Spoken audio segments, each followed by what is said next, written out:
มาส่งค่ามาส่งพ่อแม่พี่น้องผู้ทำยินกูก้นค่าเมื่อในคติย้อนลาดลองเหลินลองเหลา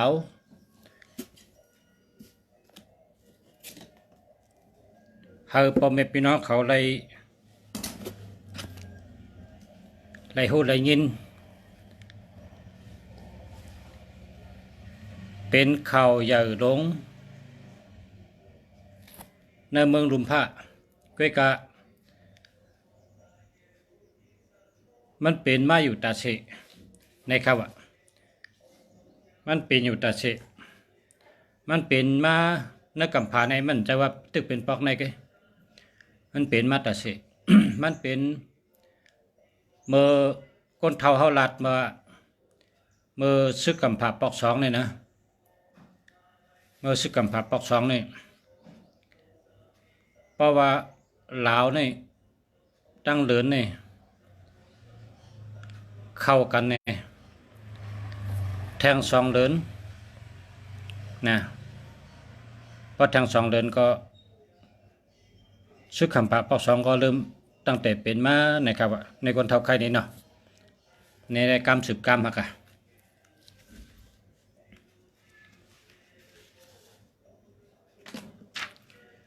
ความสืบความไม่สืบไม่คนสืบคนค่ะ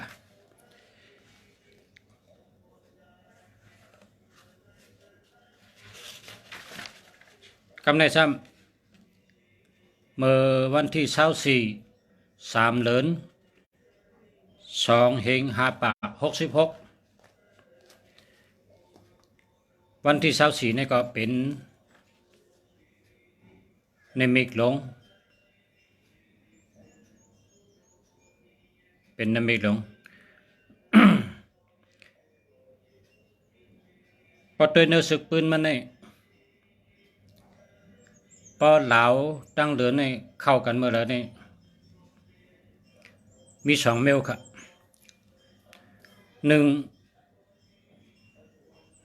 เจ้าขุนหลง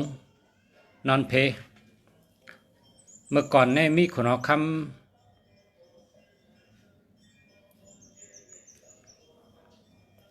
เมืองมัน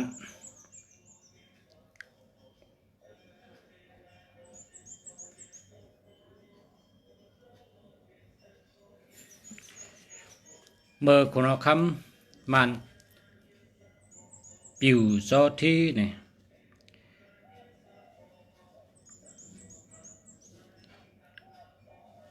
เมื่อกับปานเมืองปูกำขนอคำเมืองปูก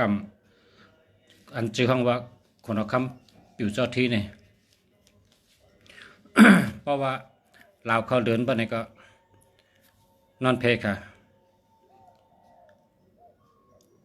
มี2 รองอันเขาว่านี่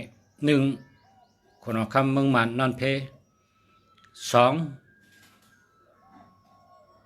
แหลกลายนะแหลกลายกองนะมี2 รอง เขาเอาข้อมูลหลายตีหลายตั้งมาลัดพ่อแม่พี่น้องเขาว่าลาวเข้าเดินกันเนาะลาวเข้าเดินแมนมือเข้าเมื่อวันศุกร์นะลาวเนี่ยเขาอยู่ในเดือนเมื่อวันศุกร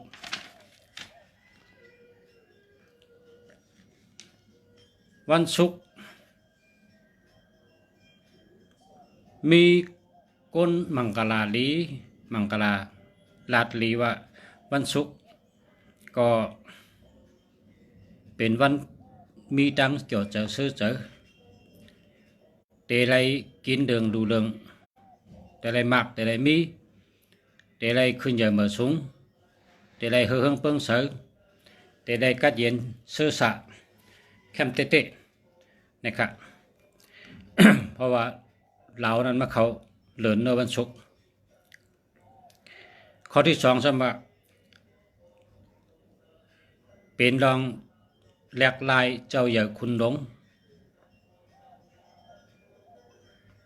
คนหอกคำเมืองมันอันนั้นก็ว่าลิกในมันเป็นเนื้อ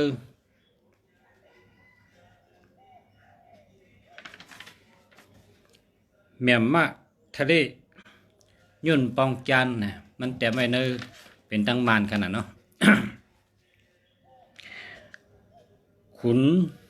เอาคำเมืองมันนอนเพอันนั้นก็หลากหลายอันนั้นก็เพราะเอาก้นเทาใครเนี่ยเขาก็ก้นเทาว่าเป็นชึกลุมผ้าเมื่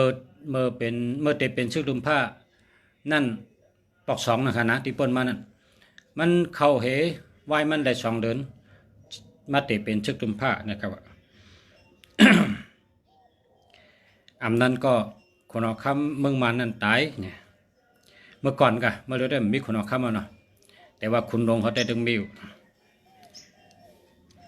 ก้อยกะปอดโดยสีเลินตั้งเหลาเนี่ยมือมันเข้าโฮมกันใช่ไหมสั่งว่าเป็นสีเหลือง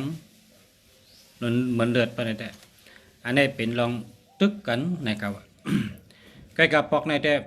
อ่ำถึงแรงนั่งก็เมื่อปอดด้วยมือมันตีออกก็เหลืองเหมือนหนังหมักจอกนะครับ มือกับปานเมืองปูกำคนเอาคำเมืองปูกำอันชื่อของว่าปิวเจ้าที่เนี่ยครับเมื่อนั้นเนี่ยนั่นก็เหลือนเขาเหลามันเจ้าก็นอนเพเนี่ยครับ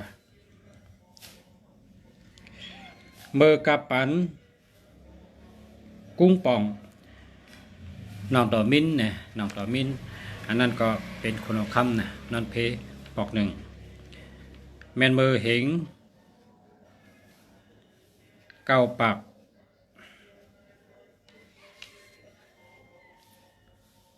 อันนี้มันตั้งเลยเต็มดีกันนะ กันต่อครับตรงตกกะใกล้กะเมื่อก่อนในเพราะว่าเราเข้าเลินในได้มันแต่มีลองหลากหลายอย่าดงใน2 มิ้วนั้นมิ้วก็มิ้วขนาดเนาะ พนอคำนอนเพหืออันนั้นก็เป็นลองหลากหลายอย่าดงหือเนี่ยในเมืองมันเท่านั้นในว่าอันนี้ในลึกมันเต็มไปกันเนาะ กันใน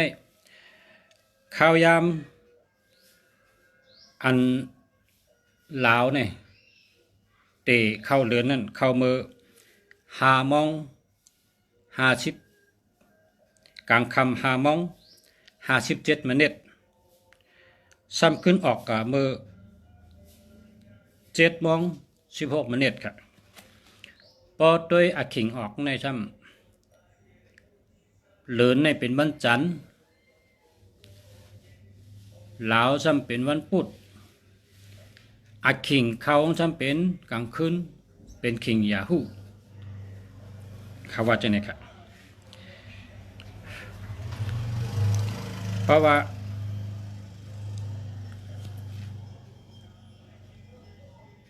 ลาดเอามังกรลาลีเนี่ยก็เหลินแลนลาวเนี่ยเหลินในเขาว่าไว้เป็นวันจันทร์ในขณะวันจันทร์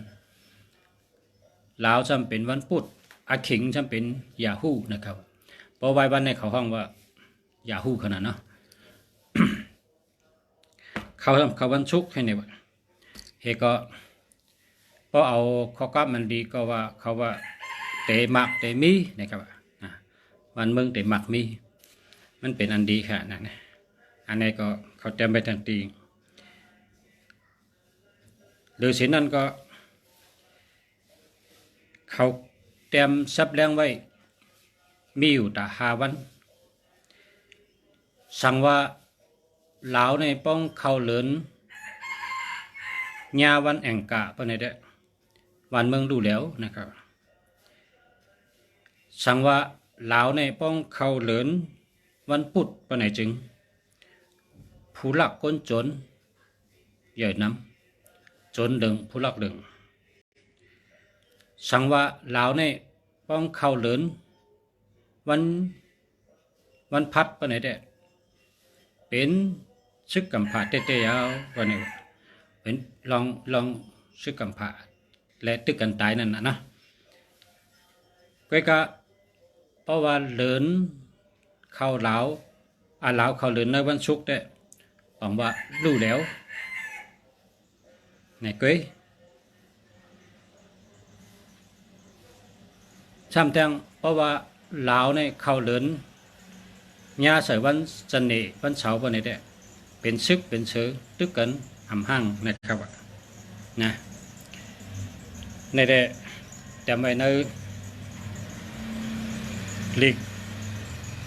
กมันค่ะแม่มาทะเลยุ่นฟองจานนะครับเนาะ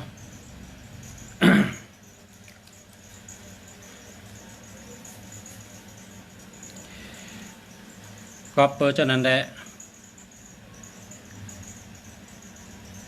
อันดีฮันดีเลยเปิ้นก็เป็นชื่อเมืองมันและเมืองหิมหอมอันจำเฮานะและฮันดีเลยเปิ้นพอตีแล้วและฮันดีก็มันได้มีพรย้อนที่นั่นแก่ค่ะเพราะว่าที่เฮาหันเนี่ยก็ที่เป็นที่เฮาเพราะที่เปิ้นหันเนี่ยก็เป็นที่เปิ้นก็เหลินตั้งลาวเข้ากันเนี่ยมันก็เข้าอยู่มันใกล้เข้าอยู่เฮ็ดสังได้เปิ้นหันเนี่ยเพราะว่าลาวเข้าเหลินย่ามือกลางวันเปิ้นนี่มันมีเผอหันกันก้นน้ำละลิหันก็เพราะว่าเป็นกลางวันแรงขนาดสั่งว่า มันเข้ามือกลางวันได้มันก็เมืองเขาได้เป็นกลางวันได้เลยเขาก็หันปอกในได้มันทำเข้ากลางคืนได้คนเมืองเขาหันเลยหันลาวเข้าเหลินนะครับเนาะก็อันห่อมันเนี่ยมีตั้งอันดีแหลมดีอันอ่ำดีในนำไว้นะก็เพราะฉะนั้นได้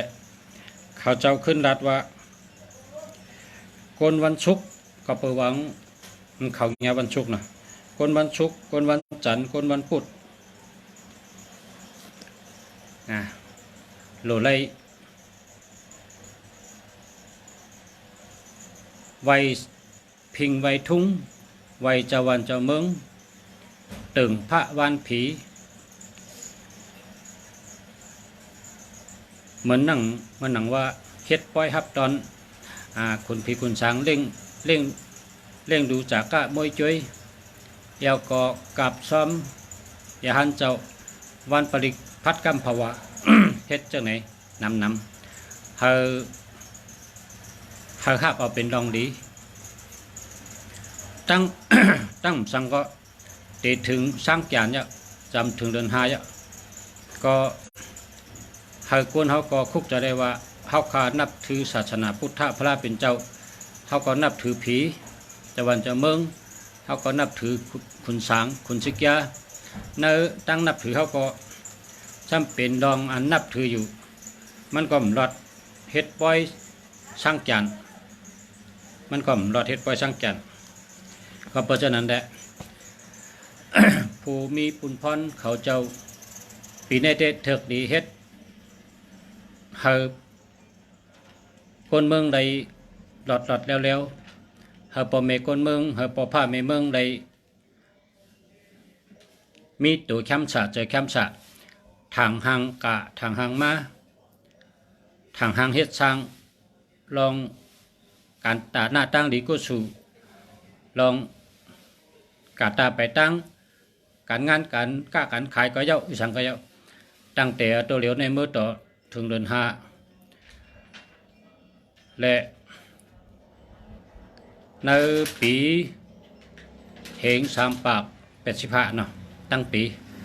เฮาปั่นคนเมืองได้กัดเย็นเฮาอย่าไปกัดแจดคนเมืองอย่าไปกัดนิกจักคนเมืองอย่าไป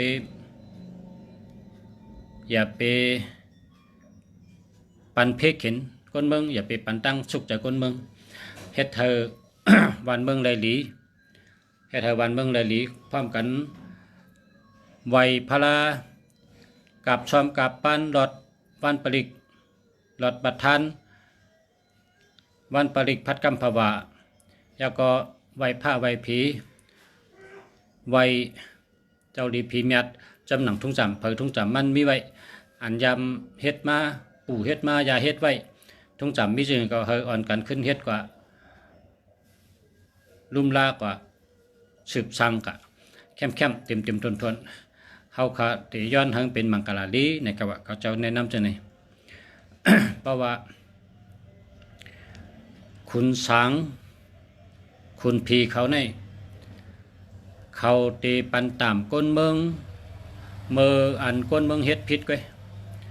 สั่งว่าก้นเมืองอ่ำเฮ็ดตั้งผิดสั่งว่าขุนอ่ำเป้กินก้นเมืองเพราะขุนอ่ำนิกจากก้นเมืองเพราะไหนจึงตาขุนเตญาเพก็คำเฮ็ดก้อยกะเพราะว่าก้นเมืองใน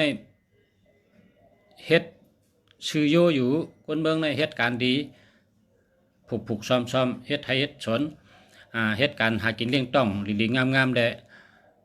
อำไรก็เย็นเจออำมีลองทางห้างก็ตั้งแต่ก็เลยกู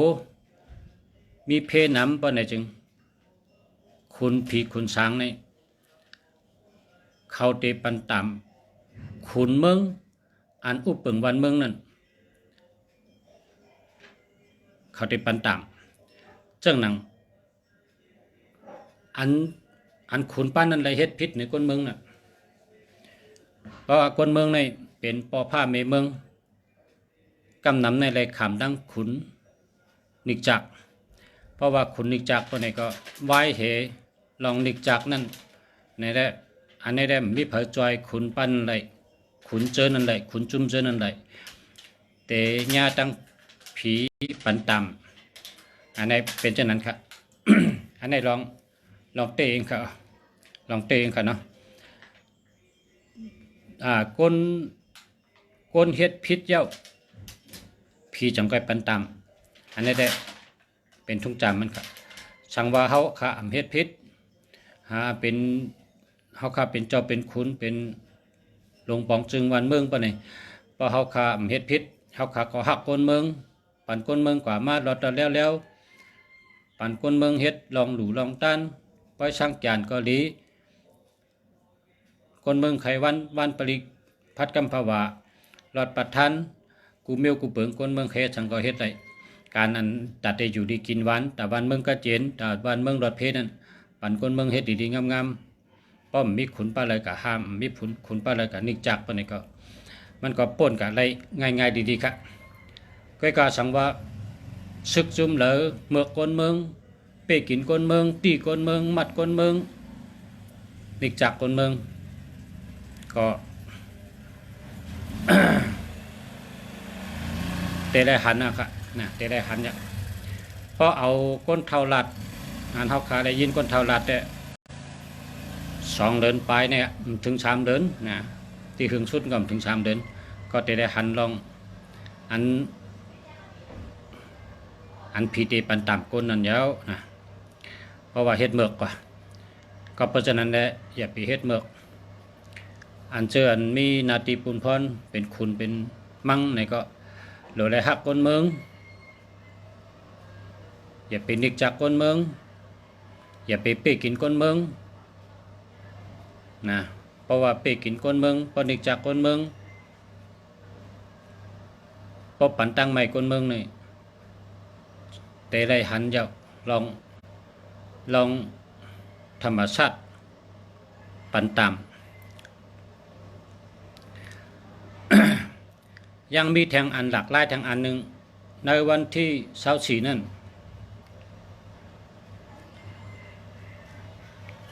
ขุนหางเจ้ากัสปะอยู่ก็มึนตามาค่ะ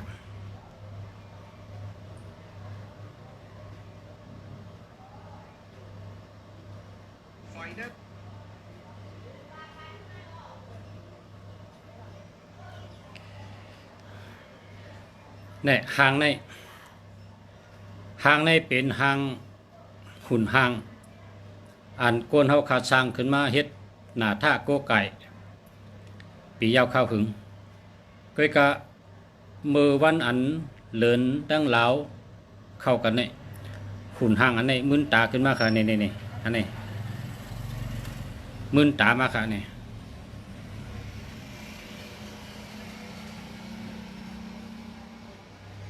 กันอันนี้เป็นอันเก่าๆเขาเนาะตามมึนแต่อันนี้มึนตาค่ะ เจ้าเมื่อ มือเหลิน5 มื้อ 4 ค่ำวันที่24 3 เดือน 2 เหง23ลาวเหลินมีรองหลากหลายแลลาวเข้าเหลินเสมกาไล่หันป้าหุ่นหางสร้างทู่ต่อพระเป็นเจ้ากัสสปะปึดตา มึนตามามึนตามาในเจ้ากัสสปะมึนตามาในเลยว่าเป็นรองหลากหลายหลงเตยาวสาธุสาธุสาธุพร้อมกันสาธุแลย้อนชูเฮาเป็นรองหลีรองเมียดเฮาเป็นรองกัดรองเย็นเอาหังเผหังมันตา ย้อนชูเฮาเป็นรองกัดรองเย็นย้อนชูเฮาเป็นรองกัดเย็นเชี่ยวชาญเนาะเพราะว่าอยู่ๆพระมึนตามาก็เป็นรองหลากหลายเมียวที่2นะเมียวที่1ครับเป็นเนมิกหลงอันที่ลาวเข้าเหลินนะครับอันนี้ก็ จำนังไล่หาข้อมูลอันแต่ไม่เนลิกก็ได้ฮู้กันได้ครับก็เนลิกไตเฮาอันจำปืนโลกะแต่ไม่ได้เป็นดองเลินวาดกังวันวาดแกข้าอ่านด้วยข้าก็หาข้อมูลตั้งแต่เมื่อว่ามาถึงเมื่อไหร่หาได้2 วันอ่ะ ตัดมาต่างรัฐพ่อแม่พี่น้องเขาเนื้อรายการอันโดยรายการอันกับไก่ด้วยลาวดังเดินเลยนะเฮก็เอามาลัดเพราะนาฬิกาแต่ลองเหลินลองลาวเข้ากันได้หันเขาเจ้าเต็มไว้ก้อยกาอันเขาเจ้าเต็มไว้ได้สลัดได้เมื่อก่อนเต็มไว้ในแกมปืนโลกาได้มีลองเหลินบาดและเป็นนามิกวันติดวันจันทร์วันการวันพุธวันพัดวันศุกร์วันเสาร์ก็เต็มไว้ก้อยกาลาวเข้าเหลินได้เขาคาเลยเอานาฬิกมัน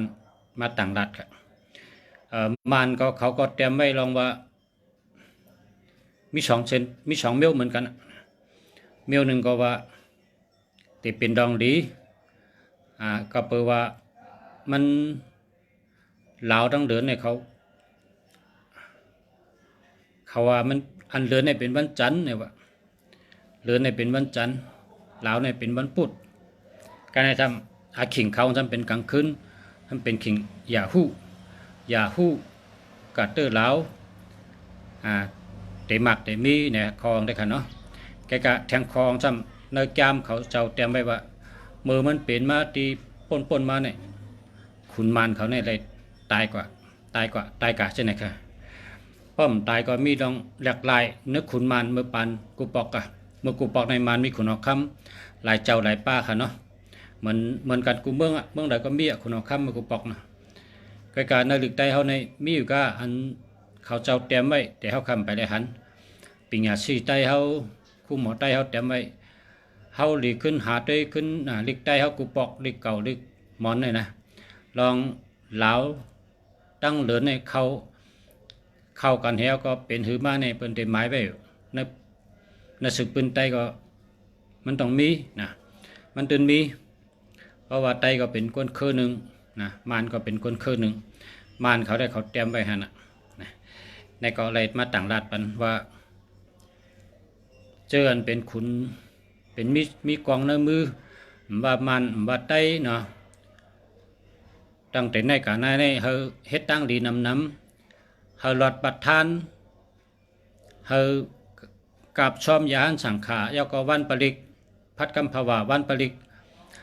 ตับเผตับมันนาทีเผนาทีมันอันเป็นขุนมันใน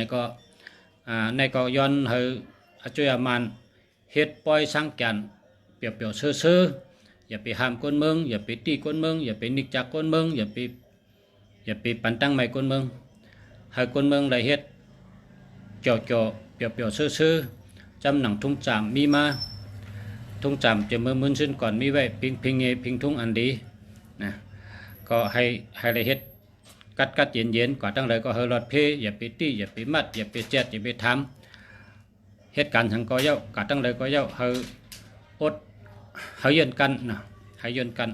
เฮาขันถีเยือนกันใหญ่ๆลงมันจังกะติป่นเพอันที่เป็นมานามิกหลง เราต้องเดินเนี่ยนั่นค่ะเนาะก็ต่างดัดกันนั่นค่ะยินดีกินจอมค่ะ มาชมค่ะ